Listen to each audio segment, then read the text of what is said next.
हाँ जी, सत श्री अकाल सारिਆਂ ਨੂੰ। मैं रोहित ग्रोवर एक बार फिर तुहाडे सामने लैके आया हाँ पंजाब एग्जाम सीरीज़, जो कि आपां लास्ट कुछ दिनों तो तुहाडे नाल रोज़ एक वीडियो लैके आ रहे हैं, जिहदे विच आपां प्रीवियस ईयर क्वेश्चनस नाल दे नाल कुछ एक्सपैक्टेड क्वेश्चनस उत्ते चर्चा कर रहे हैं। ठीक है जी, और आई होप तुहानूं ये सारियां वीडियोज़ पसंद भी आ रही ने। अज भी आपां इसे संबंध दे विच एक नवा वीडियो तुहाडे नाल लैके आए हैं, जिहदे विच आपां पंजाब जीके के संबंध च अज कुछ क्वेश्चन प्रैक्टिस करांगे। चलो स्टार्ट करते हैं अज दा सैशन। देखो पहला प्रश्न स्क्रीन के उत्ते आ गया। पहला प्रश्न की कह रहा है, east India company signed a treaty of Amritsar in 1846 with which of the following ruler. 1846 ਦੇ ਵਿੱਚ ਜਿਹੜੀ ਅੰਮ੍ਰਿਤਸਰ ਸ਼ਹਿਰ ਦੀ ਸੰਧੀ ਸੀਗੀ ਉਹ ਇੰਗਲਿਸ਼ ਈਸਟ ਇੰਡੀਆ ਕੰਪਨੀ ਨੇ ਕਿੰਨਾ ਨਾਲ ਕੀਤੀ। ਆਪਸ਼ਨ ਦੇਖੋ ਤੁਹਾਨੂੰ ਕੀ ਦੇ ਰਿਹਾ, ਮਹਾਰਾਜਾ ਰਣਜੀਤ ਸਿੰਘ, ਮਹਾਰਾਜਾ ਯਾਦਵਿੰਦਰ ਸਿੰਘ, ਰਾਜਾ ਗੁਲਾਬ ਸਿੰਘ, ਰਾਜਾ ਰਣਬੀਰ ਸਿੰਘ। ਹੁਣ ਦੇਖੋ ਚਾਰ ਪ੍ਰਸ਼ਨ ਤੁਹਾਡੇ ਸਾਹਮਣੇ ਨੇ। ਅਫਕੋਰਸ ਇਹਦੇ ਵਿੱਚ ਸਭ ਤੋਂ ਵੱਡੀ ਦਿੱਕਤ ਕੀ ਆਉਂਦੀ ਹੈ ਸਟੂਡੈਂਟ ਨੂੰ, ਕਿਉਂਕਿ ਆਪਾਂ ਜਦੋਂ ਮਹਾਰਾਜਾ ਰਣਜੀਤ ਸਿੰਘ ਬਾਰੇ ਪੜ੍ਹਦੇ ਹਾਂ ਉਹਦੇ ਵਿੱਚ ਆਪਾਂ ਟ੍ਰੀਟੀ ਆਫ ਅੰਮ੍ਰਿਤਸਰ ਦਾ ਜ਼ਿਕਰ ਕਰਦੇ ਹਾਂ। ਔਰ ਅਫਕੋਰਸ ਤੁਸੀਂ ਸਾਰਿਆਂ ਨੇ ਪੜ੍ਹਿਆ ਵੀ ਹੋਏਗਾ ਕਿ ਸਰ ਟ੍ਰੀਟੀ ਆਫ ਅੰਮ੍ਰਿਤਸਰ ਤਾਂ 1809 ਦੇ ਵਿੱਚ ਕੀਤੀ ਗਈ ਸੀਗੀ। ਟ੍ਰੀਟੀ ਆਫ ਅੰਮ੍ਰਿਤਸਰ 1809 ਚ ਸਾਈਨ ਹੋਈ ਸੀਗੀ, ਜਿਹੜੀ ਕਿ ਮਹਾਰਾਜਾ ਰਣਜੀਤ ਸਿੰਘ ਤੇ ਉਹਨਾਂ ਦੇ ਨਾਲ ਇਹ ਸੰਧੀ ਬ੍ਰਿਟਿਸ਼ਰਸ ਨੇ ਸਾਈਨ ਕੀਤੀ ਸੀਗੀ। ਪਰ ਇਸ ਪ੍ਰਸ਼ਨ 'ਚ ਮੈਂ ਤੁਹਾਨੂੰ ਕੀ ਪੁੱਛ ਰਿਹਾ ਵਾਂ, ਇੰਗਲਿਸ਼ ਈਸਟ ਇੰਡੀਆ ਕੰਪਨੀ ਨੇ ਟ੍ਰੀਟੀ ਆਫ ਅੰਮ੍ਰਿਤਸਰ 1846 ਦੇ ਵਿੱਚ ਕਿਰਨਾ ਸਾਈਨ ਕੀਤੀ। ਇੱਥੇ ਦੇਖੋ ਈਅਰ ਹੀ ਚੇਂਜ ਹੋ ਗਿਆ। ਗੱਲ ਯਾਦ ਰੱਖਿਓ, ਅੰਮ੍ਰਿਤਸਰ ਸ਼ਹਿਰ ਦੀ ਸੰਧੀ ਦੋ ਵਾਰ ਹੋਈ ਹੈ। ਇੱਕ ਵਾਰ ਹੋਈ 1809 ਦੇ ਵਿੱਚ, ਇੱਕ ਵਾਰ ਹੋਈ 1846 ਦੇ ਵਿੱਚ। 1809 ਤੇ ਮਹਾਰਾਜਾ ਰਣਜੀਤ ਸਿੰਘ ਤੇ ਬ੍ਰਿਟਿਸ਼ਰਸ ਦੇ ਵਿੱਚ ਸੀਗੀ ਹੀ, ਲੇਕਿਨ ਜਿਹੜੀ 1846 ਦੀ ਸੰਧੀ ਸੀਗੀ ਇਹ ਮਹਾਰਾਜਾ ਰਣਜੀਤ ਸਿੰਘ ਦੀ ਨਹੀਂ ਬਲਕਿ ਸਰ ਬ੍ਰਿਟਿਸ਼ਰਸ ਦੀ ਸੰਧੀ ਸੀਗੀ ਰਾਜਾ ਗੁਲਾਬ ਸਿੰਘ ਦੇ ਨਾਲ।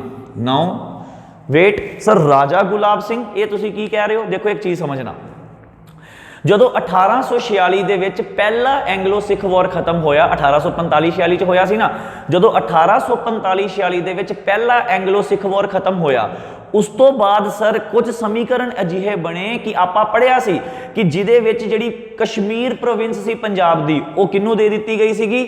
ਸਰ ਰਾਜਾ ਗੁਲਾਬ ਸਿੰਘ ਨੂੰ।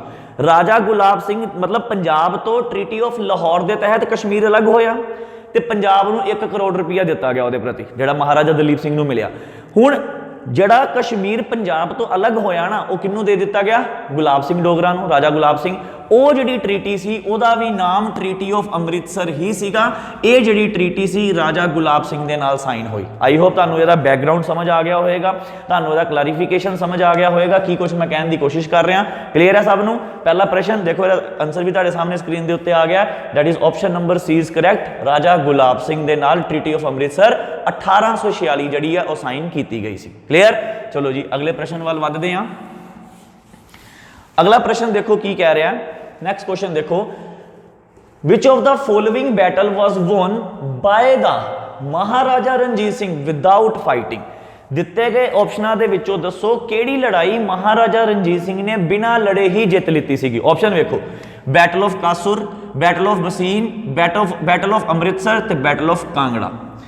सर ये चार आप सारे जानकार हाँ, जो आप पंजाब जीके नूं पढ़ते हैं आप पढ़िया होगा कि महाराजा रणजीत सिंह दी बहुत सारिया कॉन्क्वेस्ट होए, बड़ी सारिया जित्तां इन्होंने कीतियां, लगभग 10 नाम आप पढ़ते हैं। किसी क्लास में जो क्वेश्चन आएगा मैं चर्चा भी तुहाडे नाल करांगा। फिलहाल ये प्रश्न की डिमांड है कि वो लड़ाई दसो जिहड़ी बिना लड़े ही जित गए सन। हुण एक चीज़ समझण की कोशिश करियो, ਇਹਦਾ ਬੈਕਗਰਾਉਂਡ ਕੀ ਹੈ क्वेश्चन ਦਾ, ਪਹਿਲੇ ਆਪਾਂ ਉਹਦੇ ਉੱਤੇ ਚਰਚਾ ਕਰਦੇ ਹਾਂ। ਬੈਕਗਰਾਉਂਡ ਇਹ ਹੈ, ਆਪਾਂ ਸਾਰੇ ਜਾਣਦੇ ਹਾਂ ਸਨ 1792 ਦੇ ਵਿੱਚ ਮਹਾਰਾਜਾ ਰਣਜੀਤ ਸਿੰਘ ਆਪਣੀ ਮਿਸਲ ਦੇ ਆਗੂ ਬਣੇ ਸਨ। ਤੁਸੀਂ ਮੈਨੂੰ ਕਮੈਂਟ ਬਾਕਸ 'ਚ ਕਮੈਂਟ ਕਰਕੇ ਦੱਸੋਗੇ ਹੁਣ ਮਹਾਰਾਜਾ ਰਣਜੀਤ ਸਿੰਘ ਦੀ ਮਿਸਲ ਦਾ ਨਾਮ ਕੀ ਸੀਗਾ। ਆਪਾਂ ਪੜ੍ਹਿਆ ਸੀ ਨਾ 12 ਮਿਸਲਾਂ ਸਨ, 12 ਮਿਸਲਾਂ 'ਚ ਇੱਕ ਮਿਸਲ ਮਹਾਰਾਜਾ ਰਣਜੀਤ ਸਿੰਘ ਵੀ ਉਸ ਨਾਲ ਬਿਲੋਂਗ ਕਰਦੇ ਸਨ। ਮੈਨੂੰ ਇਹਨਾਂ ਦੀ ਮਿਸਲ ਤੇ ਮੈਨੂੰ ਇਹਨਾਂ ਦਾ ਕਲੈਨ ਯਾਨੀ ਗੋਤ, ਜਿਹਨੂੰ ਆਪਾਂ ਗੋਤ ਕਹਿੰਦੇ ਆ, CLAN ਕਲੈਨ, ਇਹ ਦੋ ਤੁਸੀਂ ਆਪਸ਼ਨ 'ਚ ਕਮੈਂਟ ਕਰਕੇ ਦੱਸੋਗੇ ਕਿ ਇਹਨਾਂ ਦੀ ਮਿਸਲ ਦਾ ਨਾਮ ਕੀ ਸੀ ਤੇ ਇਹਨਾਂ ਦੀ ਕਲੈਨ ਦਾ ਨਾਮ ਕੀ ਸੀਗਾ। ਠੀਕ ਹੈ ਜੀ, ਫਿਲਹਾਲ ਤੁਸੀਂ ਗੱਲ ਸੁਣੋ ਹੁਣ। 1792 ਦੇ ਵਿੱਚ ਆਪਣੀ ਮਿਸਲ ਦੇ ਆਗੂ ਬਣੇ ਅਤੇ 1792 ਜਦੋਂ ਇਹਨਾਂ ਦੇ ਪਿਤਾ ਦਾ ਦੇਹਾਂਤ ਹੋਇਆ ਆਪਣੀ ਮਿਸਲ ਦੇ ਆਗੂ ਬਣੇ। ਇਹਨਾਂ ਦਾ ਵਿਜ਼ਨ ਕੀ ਸੀ? ਇਹਨਾਂ ਦਾ ਵਿਜ਼ਨ ਸੀ ਸਾਰੀਆਂ ਮਿਸਲਾਂ ਨੂੰ ਇੱਕ ਕਰਕੇ ਇੱਕ ਸਮਰਾਜ ਬਣਾਉਣਾ, ਇੱਕ ਕਿੰਗਡਮ ਬਣਾਉਣਾ। ਇਹਨਾਂ ਨੇ ਉਹਦੇ ਉੱਤੇ ਕੰਮ ਵੀ ਕੀਤਾ। ਜਦੋਂ ਇਹ ਕਿੰਗਡਮ ਨੂੰ ਯੂਨਾਈਟ ਕਰਦੇ ਪਏ ਸਨ ਨਾ, ਲਾਹੌਰ, ਅੰਮ੍ਰਿਤਸਰ, ਇੱਥੇ ਜਿਹੜਾ ਰਾਜ ਸੀ ਉਹ ਭੰਗੀ ਮਿਸਲ ਦਾ ਰਾਜ ਸੀ। ਗੱਲ ਸੁਣਨਾ ਇੱਕ ਵਾਰ, ਭੰਗੀ ਮਿਸਲ ਦਾ ਰਾਜ ਸੀ ਸਰ। ये भंगी मिसल के जोड़े आगू सन ये नहीं सी इन्हां दी ग्रोथ तो ज़्यादा खुश, तो इन्हां ने किया कुछ जाणियां ने मिल के एक षड्यंत्र रचिया। उस षड्यंत्र के तहत की सीगा, महाराजा रणजीत सिंह नूं लाहौर विखे एक जगह का नाम है अज दे लाहौर जिहड़ा पाकिस्तान दे विच है बसीन, उत्थे बुलवाना सी अते उत्थे इन्हां नूं मार देना सीगा। उही उन्होंने षड्यंत्र किया भी, लेकिन जदों ये होया महाराजा रणजीत सिंह आए उदों सारे वड्डे आगू बीमार पै गए और महाराजा रणजीत सिंह ने आके जड़े बाकी बचे सन उन्होंने हरा के अपना इत्थे राज अस्तित्व किया, यानी कि बसीन नूं भी अपने कब्जे च कर लिया। ये लड़ाई है सन 1800 ईस्वी की। सन 1800 ईस्वी दे विच महाराजा रणजीत सिंह ने आ लड़ाई, यानी करैक्ट आंसर की है option number B, battle of Bassein नूं बिना लड़े ही जित लिता सीगा। गल क्लीयर होगी। ये आप दूसरा प्रश्न की चर्चा की कि केड़ी लड़ाई महाराजा रणजीत सिंह ने बिना लड़े जीती, आंसर है बैटल ऑफ बसीन। क्लीयर। नैक्सट क्वेश्चन वाल जाने हैं। देखो स्क्रीन के उत्ते आंसर भी तुहानूं दिखेगा। द करैक्ट आंसर की है option number B, battle of Bassein is the correct answer. मैं तुहानूं हुणे दस्सिया सी कदों लड़ी गई सी, सन 1800 ईस्वी दे विच लड़ी गई सी। चलो जी नैक्सट अगे बढ़ते हैं, अगले क्वेश्चन वाल ध्यान दिंदे हां। क्वेश्चन नंबर तीजा देखियो, क्वेश्चन नंबर तीजा देखियो, the Indian legislative was made bicameral for the first time, bicameral for the first time by, यानी भारत दे विच जिहड़ी विधान सभा नूं पहली बार दो सदनीय कदों बनाया गया सीगा। भारत दे विच लैजिस्लेटिव बाईकैमरल कदों बनाया गया सी? देखो तुहाडे सामने चार ऑप्शनस हैगे ने। चार ऑप्शनस की गल करां ते Indian council act of 1892, Indian council act of 1909, the government of India act of 1919 and the government of India act 1935। देखो चार ऑप्शनों के विचों हुण आपां नूं किया गया पहली बार कदों इन्हां ने की कीता? बाईकैमरल। गल ध्यान नाल सुणियो, ये सारे ब्रिटिश अंपायर वालों जदों भारत दे विच राज किया जा रहा सी, हौली हौली डेवलपमेंट सी हैगियां ने, जिन्हां चों आ जिहड़े दो कानून ने ऑप्शन सी ते ऑप्शन डी च जो लिखिआ ये सब तो महत्वपूर्ण रहे। 1919 ते 1935 इन्हां दोवां दे विच देखो डियाकी सिस्टम सानूं देखण नूं मिलिआ सी। डियाकी दा मतलब हुंदा डुअल गवर्नमेंट। डियाकी दा मतलब की है? डुअल गवर्नमेंट, दोहरी सरकार। उन्हें तुहानूं ऑप्शन च भी यही पूछा है कि पहली बार कदों होया? आंसर दोगे गवर्नमेंट ऑफ इंडिया एक्ट 1919। हालांकि सर इहदा भी आंसर लगभग सेम है, लेकिन छोटा जिहा अंतर है। 1919 दे नाल जदों डियाकी दी गल आंदी है ना, 1990 दे विच आपां कहने आ डियाकी at provincial level, state level के उत्ते। जो गवर्नमेंट ऑफ इंडिया 1935 आंदा तो आपां की कहने आ डियाकी एट सेंटर लैवल। बस फर्क इन्ना ही है। अज दे संविधान दे विच भी जो आपां कहने ना डुअल गवर्नमेंट, सेंटर लैवल ते स्टेट लैवल ते, ये भी सर यही गवर्नमेंट ऑफ इंडिया 1935 तो ही लिता होया। गल क्लीयर है। आपां की पढ़िया पहली बार यदि कोशिश कदों की गई है? आंसर दोगे गवर्नमेंट ऑफ इंडिया 1919 के माध्यम तो की गई सी। क्लीयर है। देखो तुहाडे सामने आंसर भी इहदा लगेगा। करैक्ट आंसर की है? Option number C is the correct answer, the government of India act 1919 इहदा करैक्ट आंसर है। ऑप्शन सी इहदा करैक्ट आंसर है। क्लीयर। नैक्सट क्वेश्चन दे वाल वधदे हां। अगला क्वेश्चन की कह रहा? देखो, the presidential form of government operates on which of the following principle. जिहड़ी प्रेजिडेंशियल गवर्नमेंट जो यूएस दे विच आपां यूज करते हैं, यूएस दे विच देखो साडे भारत दे विच पार्लीमेंटरी फॉर्म है, यूएस दे विच प्रेजिडेंशियल फॉर्म है। ये कहंदा पिया ये किहड़े सिद्धांत दे उत्ते चलदी है? समझ गए हो? ऑप्शन की दिते? Cooperation and coordination between executive and legislative, कार्यकारी अते विधानकार विचारां दा सहयोग दे नाल तालमेल। ठीक है जी। दूसरा ऑप्शन की कह रहा? सेंट्रलाइजेशन ऑफ पावर, शक्तियां दा केंद्रीकरण। तीसरा ऑप्शन की कह रहा? बैलेंस ऑफ पावर, शक्तियां दा संतुलन बनाना। तो चौथा ऑप्शन कह रहा doctrine of separation of power, शक्तियां दे वख होण दा सिद्धांत। हुण इत्थे तुहानूं की दस्सिया जा रहा कि इत्थे सर चार ऑप्शन दे विचों आपां इह पहचान करनी है कि किहड़े ऑप्शन दे विच वो प्रेजिडेंशियल फॉर्म ऑफ गवर्नमेंट दर्शा रहा। हुण देखो प्रेजिडेंशियल फॉर्म ऑफ गवर्नमेंट दे विच जिहड़ा कि यूएस फॉलो करदा डिस्टिंक्ट क्लासीफिकेशन दित्ती है, यानी उन्हें सब कुछ सैपरेशन ऑफ पावर के आधार पर दस्सिया होया। प्रेजिडेंट दे की फंक्शनिंग है, वाइस प्रेजिडेंट की की फंक्शनिंग है, वो तो साडा संविधान भी दसदा। लेकिन सर उत्थे लैजिस्लेटर ते एग्जीक्यूटर नूं डिस्टिंक्ट किया गया। लैजिस्लेटर अपना काम करनगे, एग्जीक्यूटर अपना काम करनगे, पर जिहड़ा कि भारत सिस्टम फॉलो करदा वो ये वाला करदा। साडे इत्थे लैजिस्लेटर ते एग्जीक्यूटिव की जेकर आपां गल करिए ना, इन्हां दा तालमेल दस्सिया गया कि लैजिस्लेटर के अधीन रह के एग्जीक्यूटर काम करेगा, एग्जीक्यूटर और तो बाहर नहीं है। लेकिन प्रेजिडेंशियल फॉर्म ऑफ गवर्नमेंट अलग अलग दसे गए हैं। तो इसका करेक्ट आंसर की बनेगा? Doctrine of separation of power. तो देखो इसे क्वेश्चन तो साडा दूसरा क्वेश्चन बन गया। जे तुहानूं पुछदा है पार्लीमेंटरी जो कि भारत फॉलो करता है, पार्लीमेंटरी फॉर्म ऑफ गवर्नमेंट का प्रिंसीपल की है? तो आंसर की दोगे, cooperation and coordination between executive and legislative. दो क्वेश्चन निकल गए ਤੁਹਾਡੇ ਦੇ ਵਿੱਚੋਂ। क्लियर है? आई होप ਤੁਹਾਨੂੰ ਇਹ ਵੀ ਕਨਸੈਪਟ ਸਮਝ ਲੱਗ ਗਿਆ ਹੋਵੇਗਾ मैं की कहने की कोशिश कर रहा ਹਾਂ। देखो ਇਹਦਾ आंसर भी करैक्ट आंसर की है, देखो स्लाइड ਦੇ ਵਿੱਚ ਤੁਹਾਨੂੰ आंसर दिखेगा। Option number D is the correct answer, doctrine of separation of power. ये मैं किहदी गल कीती? प्रेजिडेंशियल फॉर्म ऑफ गवर्नमेंट की गल कीती। क्लियर? नेक्स्ट क्वेश्चन देखो, नेक्स्ट क्वेश्चन की आ रहा है, हु डिमांडेड पंजाबी सूबा मूवमेंट फर्स्ट टाइम? पहली बार पंजाबी सूबा मूवमेंट की मंग किन्ने कीती?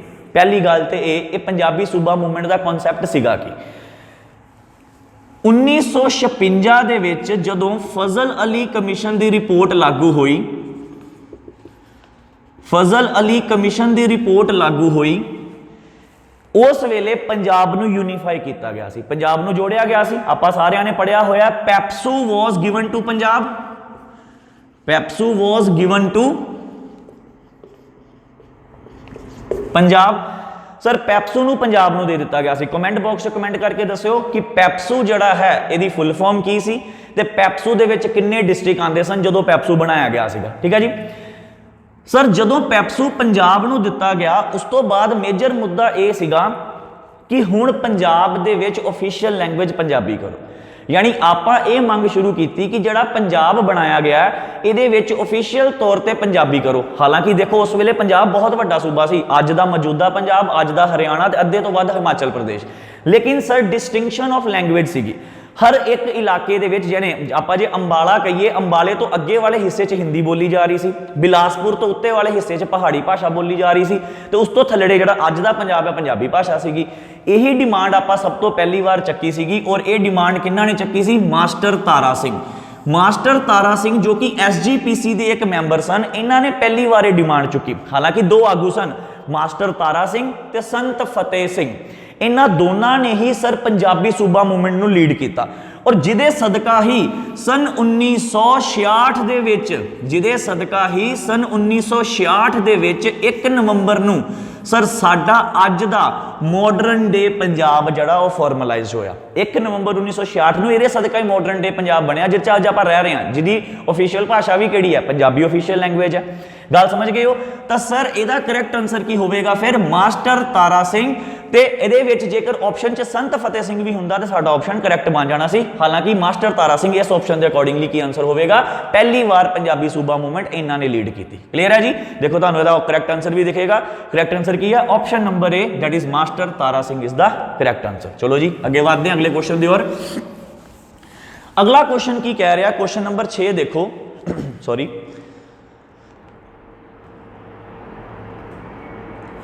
हाँ जी, अगला क्वेश्चन की कह रहा, क्वेश्चन नंबर 6 देखो, विच of the following article of the constitution deals with the fundamental duty? संविधान दे हेठ लिखे अनुच्छेदां विचों किहड़ा अनुच्छेद बुनियादी कर्तव्यां नाल संबंधित है? Fundamental duties. भाई देखो, being a citizen of India we all have a fundamental rights, साडे सारिਆਂ ਦੇ अधिकार हैगे ने, लेकिन सर साडे कॉन्स्टिट्यूशन दे विच आपां बाद विच एक होर भाग ऐड किया कि भाई साडे फंडामेंटल राइट्स के नाल साडे कुछ करतव्य भी होने चाहिए ने। ही वो पूछ रहा कि वो साडे किहड़े अनुच्छेद दे विच मैंशनड है। आंसर की है इहदा? अनुच्छेद number 51A।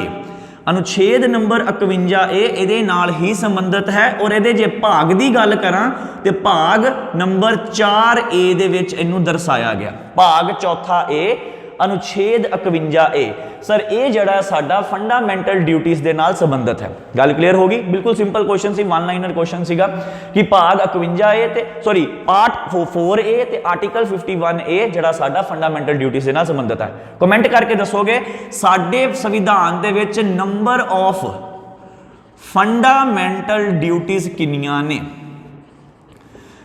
Number of fundamental duties किन्नियां ने? देखो कमेंट तुहानूं इसे करके कहा जाता कि तुसीं इनवॉल्व होवो, ज़्यादा तो ज़्यादा शेयर करो ताकि लोगों का भी, होर स्टूडेंट जो तैयारी करते पे ने उन्होंने भी मदद मिल सके, साडे एफर्ट्स नूं तुसीं प्रमोट करो। ठीक है, एक क्वेश्चन का आंसर करोगे, नंबर ऑफ फंडामेंटल ड्यूटीज किन्नियां ने जो कि 51A च दर्शाईयां गईयां ने। जिवें कि साडे फंडामेंटल राइट्स की गल करां ते 6 ने, तुसीं मैनूं कमेंट करके दसोगे फंडामेंटल ड्यूटीज किन्नियां ने। ठीक है जी, नैक्सट अगे वधदे हां। इस क्वेश्चन का करैक्ट आंसर की होगा? फिर देखो तुम्हारे सामने आंसर आ गया, that is option number D, article 51A is the correct answer. Next देखो, right to freedom is guaranteed in which of the following article. ਜਿਹੜੀ ਸਾਡੀ ਆਜ਼ਾਦੀ ਦੇ ਅਧਿਕਾਰ ਨੇ ਉਹ ਭਾਰਤ ਦੇ ਸੰਵਿਧਾਨ ਦੇ ਵਿੱਚ ਕਿਹੜੇ ਅਨੁਛੇਦ 'ਚ ਦਰਸਾਏ ਗਏ ਨੇ? ਦੇਖੋ, ਜੇ ਆਪਾਂ ਭਾਰਤ ਦੇ ਸੰਵਿਧਾਨ ਦੀ ਗੱਲ ਕਰੀਏ, one of the finest constitution ਹੈ ਜਿਸ 'ਚ ਹਰ ਚੀਜ਼ ਦੀ ਮਰਿਆਦਾ ਰੱਖੀ ਗਈ, ਹਰ ਬੰਦੇ ਬਾਰੇ ਸੋਚਿਆ ਗਿਆ, ਔਰ ਸਭ ਤੋਂ ਵੱਡੀ ਗੱਲ ਹੈ ਸਾਨੂੰ ਆਜ਼ਾਦੀਆਂ ਦਿੱਤੀਆਂ ਗਈਆਂ, ਜੋ ਕਿ ਦੁਨੀਆ 'ਚ ਬਹੁਤ ਸਾਰੇ ਅਜਿਹੇ ਦੇਸ਼ ਨੇ ਕਿ ਆਪਣੇ ਸਿਟੀਜ਼ਨਸ ਨੂੰ ਆਜ਼ਾਦੀਆਂ ਨਹੀਂ ਦਿੰਦੇ, ਪਰ ਸਾਡੇ ਸੰਵਿਧਾਨ ਨੇ ਉਹ ਸਾਰੇ ਪ੍ਰਾਵਧਾਨ ਦੱਸੇ ਹੋਏ ਨੇ, of course with some restrictions, ਕਿ ਕੋਈ ਇਹਦਾ ਮਿਸਯੂਜ਼ ਨਾ ਕਰੇ। ਉਹੀ ਉਹ ਪੁੱਛ ਰਿਹਾ ਕਿ ਕਨਸਟੀਟਿਊਸ਼ਨ 'ਚ ਇਹ ਕਿੱਥੇ ਲਿਖਿਆ ਹੋਇਆ। ਦੇਖੋ ਆਪਸ਼ਨ ਕੀ ਦਿੱਤਾ ਹੈ, ਆਰਟੀਕਲ 17, ਆਰਟੀਕਲ 19, ਆਰਟੀਕਲ 22, ਆਰਟੀਕਲ 20। ਇਹਦਾ ਕਰੈਕਟ ਆਂਸਰ ਕੀ ਹੈ? Article number 19। ਜਿਹੜਾ ਆਰਟੀਕਲ 19 ਹੈ ਸਰ ਸਾਨੂੰ 6 ਆਜ਼ਾਦੀਆਂ ਦਾ ਜ਼ਿਕਰ ਕਰਦਾ। देखो 6 फंडामेंटल राइट्स है, ये अलग गल है, लेकिन देयर आर 6 फंडामेंटल फ्रीडम्स, सानू 6 आज़ादियां भी दर्शाईयां गईयां ने। ये जड़ियां 6 आज़ादियां ने ये आर्टिकल 19 च दसियां ने। दसना चाहांगा किहड़ियां किहड़ियां आज़ादियां ने। देखो आर्टिकल 19 दे विच किहड़ी किहड़ी आज़ादियां दसियां गईयां। नंबर 1 तुसीं सारियां ने चीज़ां पढ़ियां ने, right to speech and expression. Number 2 right to assemble. Number 3 right to form association. Number 4 right to residence. Number 5 right to movement. ते number 6 right to choose any profession. Sir article 19 दे विच 6 rights सानू 6 फ्रीडमां दित्तियां गईयां ने। देखो किहड़ियां किहड़ियां? स्पीच एंड एक्सप्रैशन, बोलना अते अभिव्यक्त करना, असीं कुछ भी बोल सकते हैं, सानू आज़ादी दित्ती गई। इस आधार ते साडियां न्यूज़पेपर, प्रैस, साडे magazines, TV channel, news channel सब इसे दे आधार ते चल रहे हैं। एक काफ़ी वड्डी सानू फ्रीडम दित्ती गई है। राइट टू असैंबल, इकट्ठ करना, जरूरी नहीं आप किसी के समर्थन च करिए, सर विपक्ष च भी करते हैं, सरकारों के विपक्ष च इकट्ठ करते हैं, सानू इकट्ठ करने का अधिकार दिता गया। पर सर किसी भी तरीके नाल देश नूं तोड़न की गल नहीं करांगे, भावें और स्पीच एंड एक्सप्रैशन भी क्यों नहीं हैगा। किसी भी तरीके नाल देश नूं तोड़न का इकट्ठ नहीं करांगे, किसी भी तरीके दे नाल आपां किसी समुदाय नूं गलत कहण वास्ते इकट्ठ नहीं करांगे। ठीक है जी। राइट टू फॉर्म एसोसीएशन, यूनीयंस बनाओ, जिवें किसान यूनीयन धरना होया सीगा, आपां सारिआं ने देखिआ 1 साल। ट्रेड यूनीयंस हुंदियां, टीचर यूनीयन धरने ते बैठे, आपां देखिआ लाठीचार्ज भी होए, कई कुछ समीकरण होए। ठीक है। राइट टू रेजिडेंस, किते भी रहण बसेरा, लेकिन जिथे रेस्ट्रिक्शनस है तुसीं उत्थे नहीं अपना घर बना सकते, जिथे भी सरकारां ने कुछ पाबंदियां लगा रखियां। राइट टू मूवमेंट, किते भी घूमण की आज़ादी, लेकिन अगेन रेस्ट्रिक्टेड एरियाज से नहीं जा सकते, कुछ रीजनेबल रेस्ट्रिक्शनस है, ये नहीं कि किते भी जो रीजन स्पैसीफाइड ने उन्हां विच। ठीक है जी। Right to choose any profession, कोई भी व्यवसाय अपनाओ, इदां नहीं कि बई एक जिहड़ा परिवार च व्यवसाय है तुसीं उही करो, तुहाडे विच कैपेबिलिटी है तुसीं कोई भी व्यवसाय अपनाओ, पर उहदियां जिहड़ियां योग्यतावां ने उह तुहाडे कोले होणीआं चाहीदियां। ये सारा कुछ आर्टिकल 19 च दर्शाया गया। क्लीयर है? आई होप तुहानूं क्लीयर होया होएगा। राइट टू फ्रीडम किहदे च है? आर्टिकल नंबर 19 दे विच। चलो जी नैक्सट अगे वधदे हां। इहदा करैक्ट आंसर तुहाडे सामने स्क्रीन ते आवेगा, that is option number B will be the correct answer. That is देखो option B is the correct answer, article number 19। Next देखो question, in which of the following district Hussainiwala border is situated.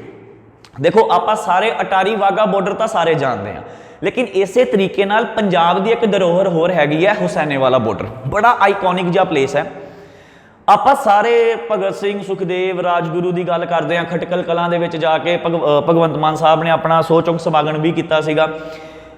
पर आपां आह वाला जिहड़ा location है ना हुसैनेवाला, इनू नहीं भुला सकते।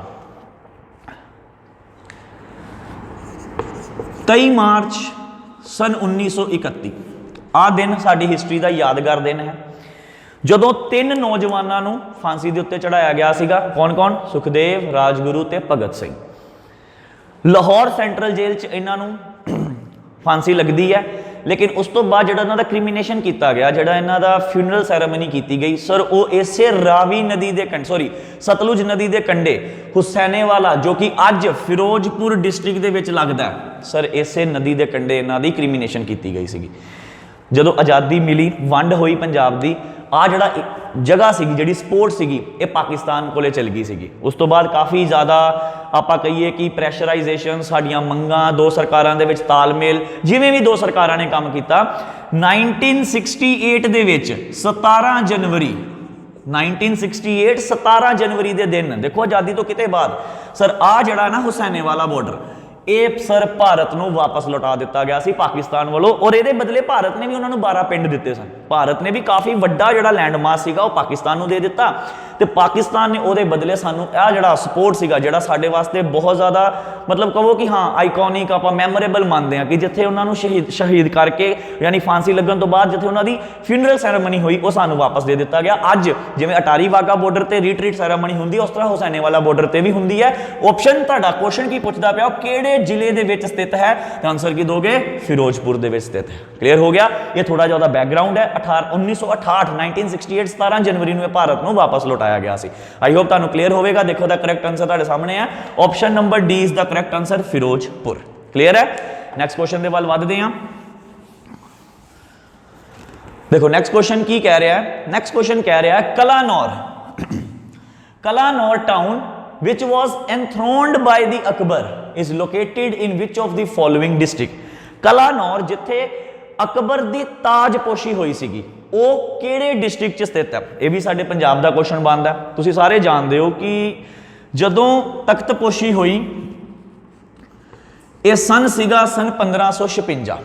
1556 ਚ ਅਕਬਰ ਇੱਕ ਛੋਟਾ ਬੱਚਾ ਹੈ ਔਰ ਇਹਦਾ ਗਾਈਡ ਜਿਹੜਾ ਜਾਂ ਇਹਦਾ ਜਿਹੜਾ ਕੇਅਰ ਟੇਕਰ ਹੈ ਉਸ ਵੇਲੇ ਬੈਰਮ ਖਾਂ, ਉਹ ਇਹਦੇ ਨਾਲ ਹੈ। ਔਰ ਇਹ ਕਲਾਨੌਰ ਦੇ ਵਿੱਚ ਅੱਜ ਦੇ ਗੁਰਦਾਸਪੁਰ ਜ਼ਿਲ੍ਹੇ ਦੇ ਵਿੱਚ ਜੋ ਸਥਿਤ ਹੈ, ਤੁਹਾਨੂੰ ਆਨਸਰ ਮਿਲ ਹੀ ਗਿਆ ਸਰ, ਗੁਰਦਾਸਪੁਰ ਦਾ ਆਨਸਰ ਹੋਵੇਗਾ। ਅੱਜ ਦੇ ਗੁਰਦਾਸਪੁਰ 'ਚ ਜੋ ਸਥਿਤ ਹੈ ਇਹ ਉੱਥੇ ਸੀਗਾ ਉਸ ਵੇਲੇ। ਇਹ ਕਲਾਨੌਰ 'ਚ ਆਪਣੀ ਟ੍ਰੇਨਿੰਗ, ਘੋੜਸਵਾਰੀ, ਇਹ ਸ਼ਸਤਰ ਵਿਦਿਆ ਸਭ ਸਿੱਖ ਰਿਹਾ। ਦੂਜੇ ਪਾਸੇ ਸਨ 1556 ਦੇ ਵਿੱਚ ਹਿਮਾਯੂ ਜੋ ਕਿ ਅਕਬਰ ਦਾ ਪਿਤਾ ਹੈ, ਉਹਦੀ ਮ੍ਰਿਤੂ ਹੋ ਜਾਂਦੀ ਹੈ ਆਪਣੀ ਲਾਇਬ੍ਰੇਰੀ ਤੋਂ ਡਿੱਗਣ ਕਾਰਨ।